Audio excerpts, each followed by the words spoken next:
I just want to say that Nissan is organized and has union representation in every part of the world except here in the United States.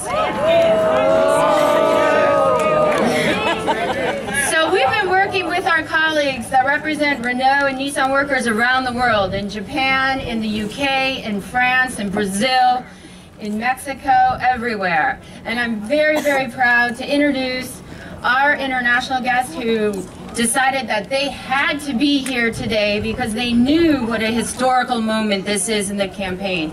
They fought really hard in their own countries, doing demonstrations, raising the issue with Renault.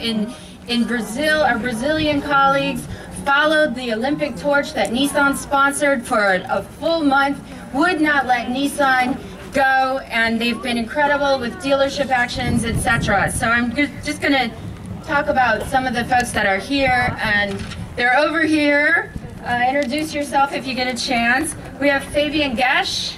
He's the National Central Delegate for the CGT at Renault, and he's a shop steward at Le Mans plant. We also have Patrick Correa. He's the National Secretary for International Affairs at the CGT.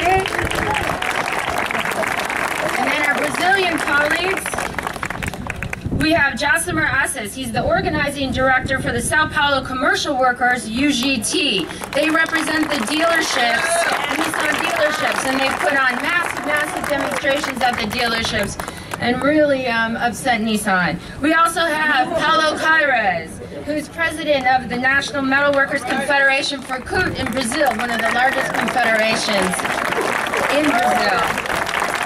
We have a very special guest, Paulo Vanucci, who spent 5 years in prison during the dictatorship for organizing students. He was former President Lula's chief of staff, and he now serves at the Inter-American Commission on Human Rights.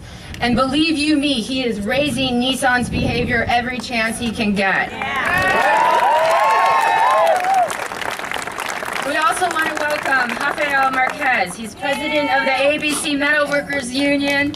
His union represents more than 100,000 workers in cities throughout the Sao Paulo. And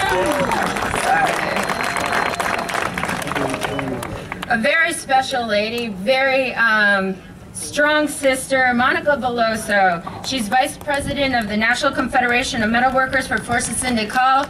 She also sits on the executive of Industrial, which is a global labor global federation. And Carlos Albino, he's the troublemaker of the bunch. He's secretary-treasurer of the National Confederation of Metal Workers, CNTM Força Sindical. He's been known to lay down in front of cars and stop traffic. And he's hoping to start that tradition today here in Mississippi.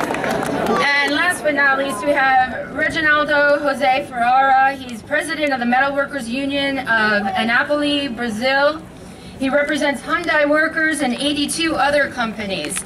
So give it up for our international guest for travel.